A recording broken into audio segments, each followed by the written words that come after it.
예수님께서 예루살렘에 입성하시고 난 다음에 계속해서 논쟁이 진행되어집니다. 어떤 학자들이 이 과정을 뭘로 얘기하냐면 유월절이 가까울 때 제사장들을 통해서 이 어린 양들을 점검하는 그리고 시험하는 시간들이 있습니다. 제물로 합당한지 안 한지 제사장들이 한 가지 한 가지 검사하는 기간이 있습니다. 그래서 어떤 학자분이 예수님이 하나님의 어린 양으로 지금 십자가 위에 올라가시기 전에 그렇게 점검을 받고 있는 과정과도 같다라고 이야기를 하기도 합니다. 오늘도 변함없이 논쟁 가운데 한 가지가 등장을 합니다. 저번 주에는 납세 논쟁이었는데 오늘은 부활 논쟁입니다. 사두개인들이 그 부활에 대한 이야기를 예수님께 질문하며 공격하는 부분이 오늘 본문의 말씀입니다. 미국의 대통령을 지냈던 조지 부시라는 그 전 대통령이 쓴 전기에 보면 이런 대목이 있어요. 그가 부대통령으로 있을 때 소련의 브레즈네프 수상의 장례식에 미국 대표로 참석하게 됩니다. 장례식은 당연히 공산당 관례대로 진행이 되지요. 모든 것은 죽음을 상징하는 검정색 그리고 붉은색으로 덮여 있습니다. 장례식의 말미에 이제 고인의 모든 것을 마지막 경의를 표하는 순서가 있었고 이때 고인의 부인이 앞으로 나옵니다. 그리고 그녀 품에 간직했던 백합 한 송이를 꺼내서 관 위에 올려놓습니다. 이 백합은 러시아 정교회에서 예수님의 부활을 상징하는 그 꽃입니다. 그 꽃을 올려놓고 남편의 그 시신 앞에서 무릎을 꿇고 있습니다. 그 순간 식장은 정적에 휩싸이게 되지요. 여인은 아마도 기도하고 있었습니다. 잠시 후 일어선 그녀가 성호를 긋게 됩니다. 그때 함께 참석했던 많은 사람들 가운데 일부 사람들이 이 성호를 함께 긋는 장면을 이 조지 부시가 함께 보고 충격을 받습니다. 이 광경을 지켜보았던 조지 부시가 이렇게 말을 남깁니다. 나는 이 얼어붙은 소련 땅, 그 땅의 기독교 신앙은 완전히 죽어버린 줄 알았다. 그런데 이 순간 부활 신앙이 부활하고 있는 것을 목격했다 라고 진술을 합니다. 이 진술은 지금 저 북한 땅 가운데도 여전히 진행 가운데 있습니다. 많은 사람들이 부활 신앙을 붙들고 죽음 앞에 있지만 여전히 죽음을 두려워하지 않고 그 믿음을 지키고 있는 많은 그리스도인들이 아직도 저 북한 땅에 있는 거지요. 그런데 반대로 신앙의 자유가 있는 우리들 가운데 이 부활 신앙은 잠자고 있는 것이 아닌가라는 생각이 듭니다. 오늘 본문에 나오는 이 사두개인 이 사람들은 부활 신앙을 거부했던 사람들입니다. 이 사두개인들이 누구냐 하면 다윗 왕과 솔로몬 왕 때 제사장으로 지냈던 사독의 후예들로 학자들이 보고 있습니다. 사독이라는 말과 사두개라는 말이 발음이 좀 비슷해서 그래서 그들의 후손으로 학자들이 추정을 하고 있습니다. 이 사두개인들은 당시에 지식층이었고요. 굉장히 고위층에 있었던 이성적이고 굉장히 현실적이었던 사람들입니다. 당시에 유대인들 가운데 지도층에 있었던 부류가 있다면 바리새인들, 헤롯 당원들, 그리고 이 사두개인들입니다. 이들이 가장 위층에서 유대인들 위에서 지도층에 있었는데 특별히 이 사두개인들은 부활을 부인하기 때문에 다른 사람들과 다른 지도자들과 대립각을 세워 있는 사람들이 이 사두개인들입니다. 특별히 로마에 붙어 있는 이들이 그때 당시에 모든 권력과 부를 누리고 있었습니다. 세속적이고 현실적이었고 현실주의적인 관점을 갖고 있는 사람들이 이들입니다. 당연히 현실적이니까 부활에 대한 부분들을 인정할 수 없는 거지요. 이들은 하나님 말씀을 모세 오경만 인정하는 사람들이 이 사두개인들입니다. 이들이 누리고 있었던 모든 것, 현실 가운데 권력과 부와 그 모든 것들이 어쩌면 천국을 이들은 원치 않았던 것 같아요. 그들이 누리고 있었던 너무나 많은 것들이 있었기 때문에 그냥 내가 지금 살고 있는 이 땅 그냥 이대로 사는 것이 이들은 더 낫겠다라고 생각을 했던 것 같습니다. 그래서 이들은 부활을 잃어버렸습니다. 그래서 오늘 본문 말씀의 첫 부분에 사두개인들을 얘기할 때 부활이 없다 하는 사두개인들이라고 이야기를 하지요. 근데 아이러니하게도 이 바리새인과 사두개인들은 함께 할 수 없었습니다. 바리새인과 헤롯 당도 함께 할 수 없었지요. 그런데 예수님을 잡기 위해서 어떻게 해요? 이들이 함께 했습니다. 그와 동일하게 이 사두개인도 이들과 함께 손을 붙잡고 예수님을 또 걸림돌에 넘어뜨리기 위해서 이 부활이라는 논쟁을 가지고 주님 앞에 나옵니다. 자, 이렇게 얘기하지요. 모세가 우리에게 써주기를 하면서 신명기 25장 5절 말씀을 인용해서 이렇게 얘기합니다.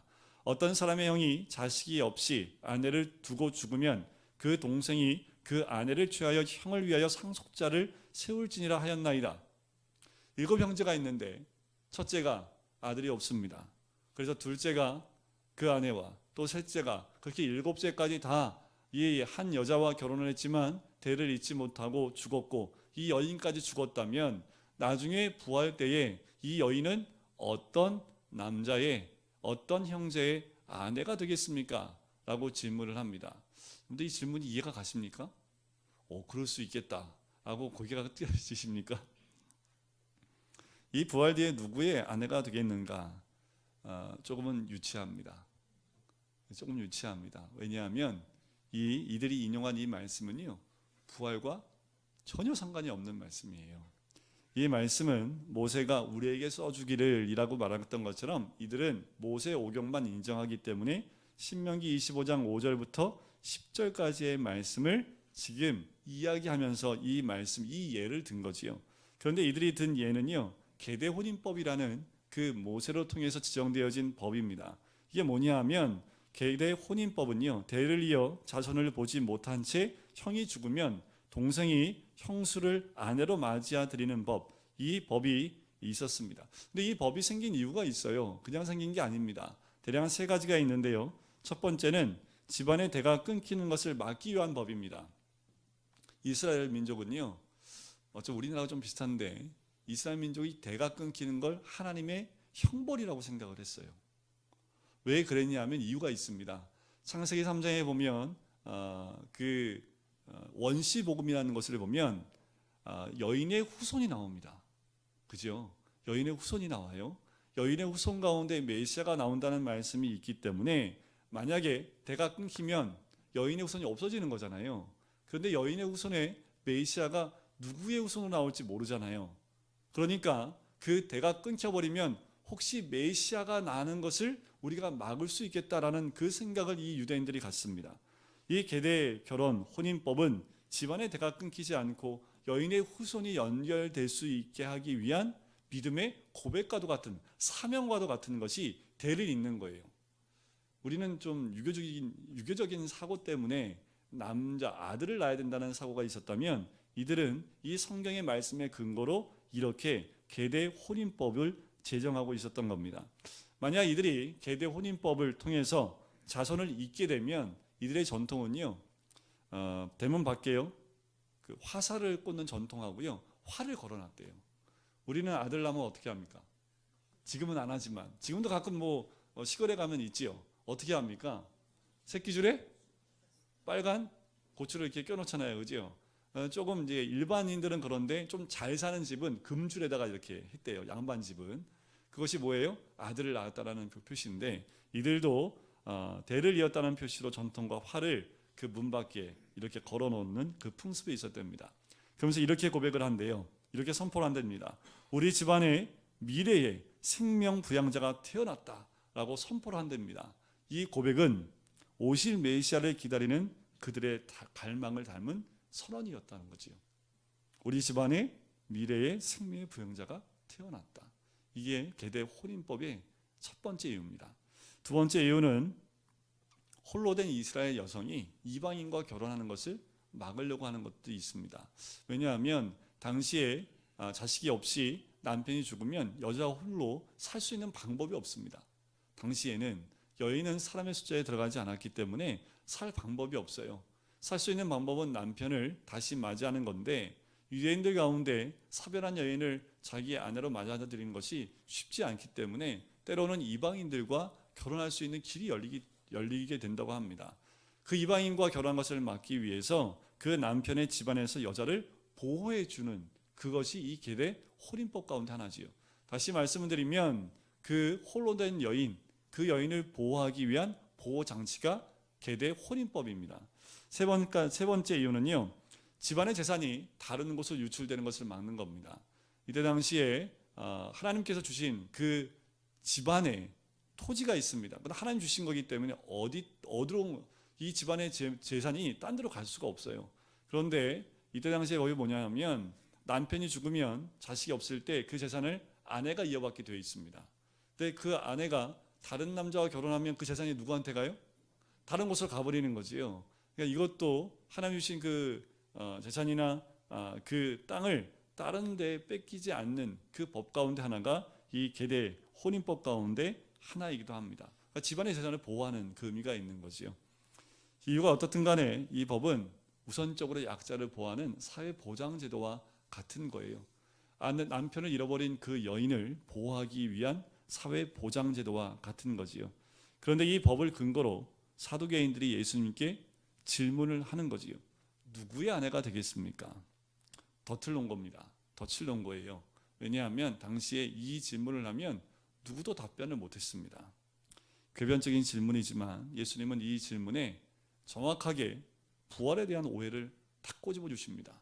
그리고 부활의 영광이 무엇인지를 설명해 주고 있는 부분이 오늘 본문의 말씀입니다. 사람들이 왜 부활신앙을 갖지 못했을까요? 왜 우리가 부활신앙에 그렇게 연약해 있을까? 그리고 이 사두개인들은 왜 부활신앙을 갖지 못할까라는 거지요. 그 이유를 오늘 주님께서 24절에 이렇게 설명을 해주고 있습니다. 우리 24절을 같이 한번 읽어볼까요? 시작. 예수께서 이르시되 너희가 성경도 하나님의 능력도 알지 못함으로 오해함이 아니냐. 이들이 부활을 알지 못하는 이유가 두 가지입니다. 뭡니까? 첫 번째는 성경도 모르고 하나님의 능력도 모르는 거지요. 첫 번째는 성경에 대한 무지를 드러냈다라는 겁니다. 그래요. 이들이 믿고 있는 게 모세 오경. 그래, 너희들이 말하는 그 모세 오경. 거기에 아브라함과 야곱의 이야기를 보면 천사가 나옵니다. 하나님의 영도 등장을 해요. 분명히 영적인 부분이 언급되고 있는데 이 사두개인들은 신명기 말씀 가운데 전혀 연결될 수 없는 이 부활을 연결시키면서 성경에 이미 그들이 믿고 있는 그 말씀 가운데 있는 영적인 부분들도 인정하지 않고 있다라는 거지요. 때로는 이들이 연결시켜준 이 말씀 참 궤변적인 말씀인데 교회 처음 나오신 분들이 성경을 읽다 보면 이상하게 해석할 수 있지요. 하지만 이 사두개인들은 이 유대인들 가운데 학식이 있다고 하는 지도자입니다. 그런데 이런 궤변적인 질문을 하고 있다라는 거지요. 본질에서 떠나버린 벗어난 질문을 한 것은 그들의 신앙이 얼마나 왜곡되어져 있는지를 알 수 있습니다. 우리의 신앙이 왜곡되면요, 말씀도 왜곡되게 봅니다.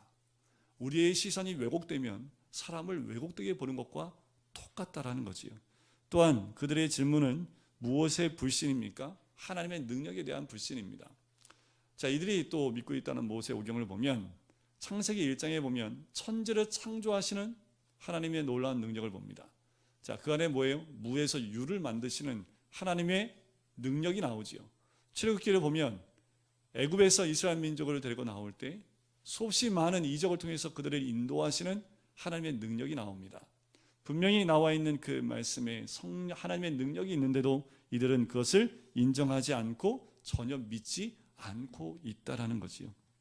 하나님의 말씀인 성경에 대한 무지와 하나님의 능력에 대한 믿음이 없었기 때문이다 라는 거지요. 오늘날은 좀 어떤가요? 우리에게 부활의 소망과 그 믿음이 부족하다라는 것은 똑같습니다. 하나님 말씀에 대한 믿음이 없고 하나님 능력에 대한 믿음이 없기 때문이다 라는 거지요. 어제 한 전도사하고 식사를 하면서 이런저런 얘기를 했습니다. 모태신앙입니다. 그리고 남매인데 장남이에요. 첫째예요. 동생이 있다고 하더라고요. 그래서 동생은 뭐하냐 그랬더니 이런저런 하다가 교회를 안 나간대요. 그래서 교회 왜 안 나가 그랬더니 놀 사람이 없대요. 교회 가면 또래가 없어서 교회를 못 나온대요. 근데 너 전도사인데 네 동생이 교회 나가야 되지 않겠냐 이렇게 얘기를 했더니 자꾸 얘기하다 보면은 이렇게 막 언쟁이 된대요. 왜? 그랬더니 맨날 얘기하는 게 교회들 잘못한 거, 목사들 잘못한 거, 그리고 뭐 큰 교회가 뭐 이렇게 자식에게 물려준 거 이거 갖고 자꾸 얘기하니까 그게 논쟁이 된대요. 그래서 제가 그런 말을 했습니다. 동생은 아직 진리를 경험하지 못했다라는 거지요. 사변적인 거, 믿는 사람들의 잘못을 보고 진리를 볼 수 없습니다. 사람의 행동을 보고 진리를 깨달을 수 없는 거지요. 하나님의 말씀인 진리를 깨닫는 것이 우선인데, 진리와 그 말씀은 보지 않고 그 예수를 믿는다는 사람들의 잘못만 지적하고 있다면 믿지 않기 위한 변명일 수밖에 없다라고 얘기를 했습니다. 그래서 동생하고 자꾸 싸우지 말고 아무리 얘기를 해도 수긍하고 말씀을 전해줘. 진리의 말씀을 전해주면 언젠가 그 진리의 말씀을 깨달으면 돌아올 수 있으니까 자꾸 논쟁하지 말고, 논쟁은 절대로 사람을 변화시킬 수 없기 때문에 항상 진리가 된 이 말씀이 무엇인지를 나누는 것, 핵심을 가지고 나눠야지. 예수님은 빼놓고 사람 가지고 얘기해봤자 답이 없다. 우리는 다 죄인이기 때문에 답이 없다라고 얘기를 해줬습니다. 우리가 이렇게 부활신앙에서 자꾸만 넘어지는 이유가 뭘까요? 우리가 시험 드는 게 이 진리의 말씀 때문에 시험을 들어요? 아니면 사람 때문에 시험이 들어요? 사람 때문에. 다들 알고 있는데, 그런데 믿음이 흔들려요. 이게 이상한 거예요. 우리가 진리 가운데 믿음이 있어야 되는데 사람 때문에 시험이 들면 왜 진리까지 흔들리는지, 그 이유는 말씀에 대한 믿음이 약하기 때문에 그렇습니다. 하나님의 능력에 대한 믿음이 우리 가운데 없기 때문에 그렇다라는 거지요. 우리의 신앙이 성장하기 위해서 우선적으로 해결되어야 될 것, 진리인 말씀을 믿는 겁니다. 그리고 하나님의 능력에 대한 믿음이 있어야 된다라는 거지요. 자, 이들이 부활에 대해서 얘기하니까 우리 주님이 천국에 대해서 간단하게 설명을 하시는 부분이 25절에 나옵니다. 자, 25절 보면서 천국이 어떤 곳인지 한번 볼까요? 같이 한번 읽어볼까요? 시작. 사람이 죽은 자 가운데서 살아날 때에는 장가도 아니가고 시집도 아니가고 하늘에 있는 천사들과 같으니라. 자, 사두개인들이 지금 뭘 모르는 거냐 하면, 이들이 생각한 천국은 지금과 똑같다라는 겁니다. 그러니까 천국 가면 지금 아내가 내 아내예요. 그리고 지금 남편이 내 남편. 천국과도 똑같다고. 지금의 삶의 연장선상으로, 그러니까 우리가 지금 있는 세계가 그대로 천국하고 연결된다라고 생각하는 거지요. 예를 들면 이렇게 생각해 보면 될 것 같아요. 우리 어머니들, 우리 주부들이 뭐가 없으면 천국 갔습니까? 설거지 안 하고 빨래만 안 해도, 청소만 해도 천국 갔지요. 아우, 천국은 아마 설거지도 안 하고 빨래도 안 하고 청소도 안 할 거야. 우리 애들은 뭐가 천국 같을까요? 공부는 괜찮아요. 시험이 없으면 야, 천국은 시험도 없을 거야. 그렇게 생각하지 않습니까? 근데 과거의 기록에 보면 인디언들이 있지, 아메리카 인디언들이 생각했던 천국은 이렇게 기록되어 있답니다. 마음껏 사냥하는 수렵장, 그게 천국이었을 것이다. 그러니까 우리 생각 다 똑같아요. 우리가 살고 있는 현실과 연결이 돼서 우리가 생각한다라는 거지요. 바이킹은 더 황당합니다. 바이킹은 천국이 어떻다고 생각하는지 아세요? 바이킹은요, 싸움터가 천국이라고 생각한 거예요. 그런데 죽으면 다음날 부활해요. 다친 사람도 빨리 회복을 해요. 그래서 또 싸울 수 있는 것. 그러니까 영원히 죽지 않고 계속 싸울 수 있는 터미네이터 같은 그 환경, 그것을 이 바이킹에 있는 사람들은 천국이었다라고 생각을 한 거지요. 여러분들은 어떤 게 천국입니까? 뭐가 천국이요? 그러니까 우리가 소망하는 게 천국이라고 생각하는데, 자, 우리 주님은 하늘은 그렇지 않다라는 거지요. 우리는 다 어떻게 해요? 시집도 가지 않고 장가도 가지 아니하고 하늘에 있는 천사들과 같다라고 생각을 한다라는 거지요. 그래서 어떤 아내가요, 잠을 자다가 깼대요. 그래서 남편한테 얘기를 했답니다. 꿈을 꿨는데 천국 갔다 왔다고. 그랬더니 남편이, 야, 거기 천국인 거 어떻게 알았어? 그랬더니 아내가 이렇게 대답했답니다. 당신이 없는 것을 보니 천국이지. 사람마다 이렇게 생각하는 것 같아요. 우리 성도님들은 그게 아니겠죠, 그죠? 네, 남편이 있는 걸 보니까 천국이지라고 생각을 해야 되겠죠. 우리 사람들의 생각이 이렇습니다. 하지만 우리 주님은 사두개인들에게 정확하게 천국은 장가도 시집도 가지 않고 천사들과 같다라고 설명을 해주십니다. 우리는 아직 가보지 못했기 때문에 천국에 대한 상상을 많이 합니다. 하지만 아무리 상상해도 우리가 알 수 없는 그 천국의 세계가 있지요. 그것은 하나님이 우리가 허락하신 천국입니다. 우리가 믿음의 삶을 살면 이 땅이 천국이 된다고 말씀을 드렸지만, 이것은 천국을 경험하는 삶이지 천국은 아니지요. 우리가 만약 주님 앞에 갔을 때 그 천국을 누린다면 우리가 상상도 못하는, 우리가 깨달지 못하고 전혀 느끼지 못했던 그 천국을 보면서 우리가 정말 하나님의 은혜에 감사하지 않을까라는 생각이 들어요. 어떤 사람은요, 뭐라고 얘기하면 참 어이가 없는데 천국에 가면 항상 즐거워서 따분할 것 같다고. 네, 그게 현재 육체를 갖고 있는 우리가 느끼는 즐거움의, 육적인 즐거움의 한계이다 보니까 그렇게 대답할 수밖에 없는 거지요. 하나님과 함께하는 그 즐거움은 지금 우리가 육으로 느끼는 즐거움과 완전히 다릅니다. 천국에서의 우리의 삶은 현재의 우리의 삶의 연장이 아니라는 거지요.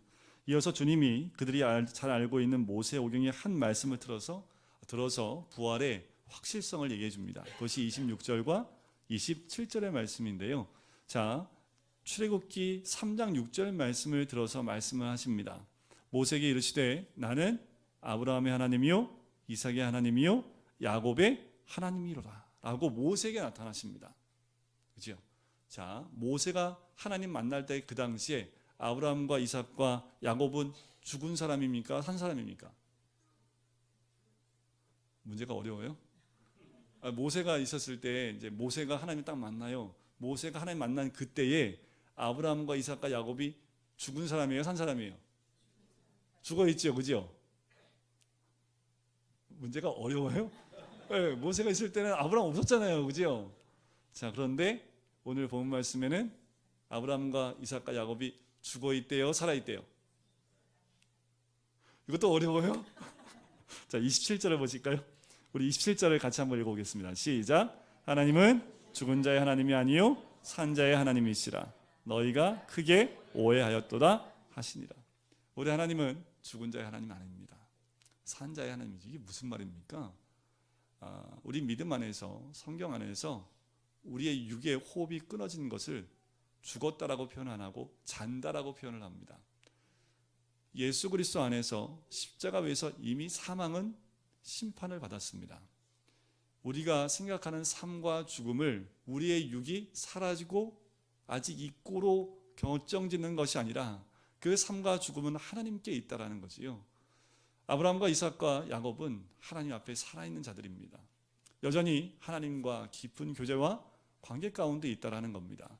우리가 단지 육의 눈으로 볼 수 없을 뿐이지, 그래서 그들은 죽었다, 이제 끝났다라고 말하는 것은 무신론자들이 얘기하는, 육은 죽으면 다 사라지고 영도 없다라고 말하는 그들과 똑같은 겁니다. 근데 우리는 무슨 믿음이 있어요? 내세에 대한 믿음이 있지요. 그지요? 믿음이 있으면 주님과 영원히 산다라는 그 믿음이 있습니다. 그 말은 주님과 산다라는 거예요. 영원히 산다는 것이고, 하나님은 산 자의 하나님이라는 거지 죽은 자의 하나님이 아니다라고 이야기를 하고 있는 겁니다. 이 사두개인들은 그들의 삶이 어땠어요? 너무 부유했고 너무 잘 살았습니다. 그러니까 천국을 원했을까요? 안 했을까요? 이 현실이 영원히 계속 가기를 원했던 거지요. 하지만 이들이 깨달지 못했던 것은 이 부활의 참 소망이고 하나님이 어떤 분인지를 몰랐다라는 겁니다. 성도 여러분, 우리는 어떻습니까? 부활과 내세에 대한 믿음이 있습니까? 그리고 그 소망을 가지고 살고 있습니까? 오늘날도 사두개인들과 같이 교회를 다니면서 부활과 내세에 대한 믿음과 소망이 없이 다니는 분들이 굉장히 많습니다. 부활과 내세에 대한 소망이 없으면 저는 아무것도 아닙니다. 이 세상에서 가장 불쌍한 사람이 누구예요? 접니다. 사도 바울이 고린도전서 15장에 그 얘기를 하지요. 부활이 없다면 이 세상에서 가장 불쌍한 사람이 자신이라고 얘기를 합니다. 또 부활이 없다면 여기 앉아있는 분이 참 불쌍해요. 나가서 놀지. 왜 여기 와서 예배를 드립니까? 왜 여기 우리가 나와서 이렇게 예배드리고 하나님 앞에 나올 수 있어요? 부활의 소망과 내세의 소망이 있기 때문에 그렇습니다. 그렇다면 사람 때문에 시험 들 필요 없죠. 그죠? 우리가 이 부활의 참 소망이 있다면 우리를 넘어뜨릴 수 있는 것이 단 하나도 없습니다. 순교자가 나왔던 이유가 뭘까요? 왜 순교하는데 자기의 목숨을 그렇게 순교자로 내어줄 수 있습니까? 그들 안에는 뭐가 있기 때문에요? 이 부활의 소망이 있기 때문에 그렇습니다. 여기에 삶이 다가 아니기 때문에 이 현실에 매여 있지 않는 삶을 사는 자들이 순교자입니다. 여러분들 순교자가 주를 위해서 목숨을 잃어버리는 사람도 순교자일지 모르지만 주를 위해서 이 땅 가운데 매이지 않고 하나님 나라와 영광을 위해 살아가는 모든 사람들이 순교자의 삶을 살고 있는 자와 똑같다라는 겁니다. 그래서 100년 후에 살아 계실 분 계세요? 제 막내 때문에, 저희 아기 때문에 제가 100년이라고 말씀을 드린 겁니다. 저희 아기는 혹시 모르겠어요. 그저 100년에 있을지. 우리는요 영원히 살 수 없지요. 우리의 소망을 이 땅에 두면 이 땅에 있는 건 먼지와 같이 사라지는 것들입니다. 우리가 여전히 진리 가운데, 말씀 가운데 믿음이 있으셔야 됩니다. 그렇지 않으면 우리를 흔들어버리는 사건들과 환경들이 우리에게 언제 닥칠지 몰라요. 우리의 부활의 진리의 말씀이 있으면, 하나님의 능력에 대한 그 믿음이 있으면 흔들리지 않지요. 때로는 사람들에게 상처받는다 할지라도 우리 주님이 나와 함께하기 때문에 이 믿음에서 떨어지지 않는다라는 겁니다. 여러분, 사두개인은 자기의 환경의 누림 때문에 이 부활을 거부했습니다. 우리는 어떻습니까? 이 주일날 주님 앞에 나온 우리 모든 성도님들, 이 부활의 놀라운 소망, 또한 하나님의 능력, 내세에 대한 소망을 가지고 살아가는 우리 모든 성도님 되시기를 주의 이름으로 간절히 축원드립니다. 우리의 믿음이 여기에 있기 때문에 흔들리지 않고 오늘도 주님께 나올 수 있는 거지요. 우리가 믿음의 삶을 살고 또한 부활의 삶을 살 수 있는 것은 이미 예수 그리스도의 죽음을 우리가 경험했고 그 죽음과 우리가 하나가 되었기에 이제 부활의 산 소망을 가지고 사는 사람들이 우리들입니다. 그러니까 어떻게 해요? 삶이 바뀌어야지요. 우리의 삶이 바뀌어야지요. 우리는 이미 죽었기 때문에, 이미 우리 안에 예수 그리스도의 생명이, 부활의 생명력이 우리 가운데 들어왔기 때문에 내 육은, 내 육적인 것은 다 죽어야지요. 그리고 예수의 새 생명으로 내 육신이, 내 영혼이, 내 생각이, 내 삶이 송두리째 변화되는 삶, 그것이 부활신앙을 가지고 사는 사람들의 놀라운 은혜입니다. 우리가 그 믿음을 가지고 있다면, 그리고 우리 안에 하나님의 능력에 대한 그 믿음이 있다면 현실에 매여 있는 것에서 벗어나셔야지요. 육체의 즐거움 가운데서 벗어나셔야지요. 이 땅에서의 뭔가 누리는 것, 이 땅에서 소망을 두고 사는 이 땅의 육적인 모든 것들에서 벗어나셔야지요. 우리는 이 땅에 살지만 우리는 어디에 사는 사람들입니까? 천국을 사는 사람들입니다.